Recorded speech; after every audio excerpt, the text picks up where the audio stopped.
नमस्कार. आर न्यूजच्या गुरुवार दिनांक 27 फेब्रुवारीच्या बातमीपत्रात आपलं मनपूर्वक स्वागत. या बातमीपत्राचे प्रायोजक आहेत महालक्ष्मी TMT बार्स. नाते अविरत जुळते आणि प्रत्येकाच्या मनातील चव जपणारे महालक्ष्मी सुरेश मसाले. आजच्या बातमीपत्रात प्रथम पाहूयात गल्लीपासून ते दिल्लीपर्यंतच्या ताज्या घडामोडींचा धावता आढावा आणि स्थानिक बातम्यांमध्ये पाहूयात मोटरसायकलची धडक देऊन खून करणाऱ्या आरोपीस जन्मठेप. उमाजी सातेरी लोहार असं आहे आरोपीचं नाव. गडिंग्लज येथील अतिरिक्त सत्र न्यायाधीश ओंकार देशमुख यांनी दिला निकाल. महाराष्ट्र एकीकरण युवा समितीच्या शिष्टमंडळाची उद्धव ठाकरे यांच्यासोबत भेट. सीमा भागातील मराठी बांधवांवरील अन्यायाविरोधात उद्धव ठाकरे, अंबादास दानवे आणि संजय राऊत यांना सविस्तर माहिती. मराठी माणसाला त्रास देणं थांबलं नाही तर स्वतः बेळगावात येईन, खासदार संजय राऊत. चंदगड तालुक्यात नवनियुक्त शिक्षकांचा शिक्षण सेवक रद्दचा एल्गार. पाटणे फाटा इथं 89 नवनियुक्त शिक्षक एकत्र येत शिक्षण सेवक रद्द करण्याचा ठराव संमत. तुटपुंजा मानधनावर शिक्षकांना काम करावं लागत असल्यानं शासनाने नियमित सेवेचा लाभ द्यावा अशी मागणी.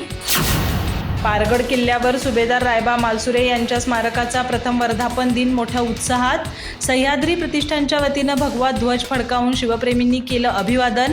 संस्थापक श्रमिक गोजमुंगुडे यांची घोषणा. गंधर्वगडावर ऐतिहासिक उपक्रम राबवणार. शिवाजी विद्यापीठात पश्चिम महाराष्ट्रातील 40 बोलीभाषांचा सखोल अभ्यास. चंदगडी बोलीला पदवी आणि पदव्युत्तर अभ्यासक्रमात स्थान, ऐतिहासिक मान्यता. सोशल मीडियामुळे बोलीभाषांचं लोकशाहीकरण, मराठी विभागाचा महत्त्वपूर्ण उपक्रम.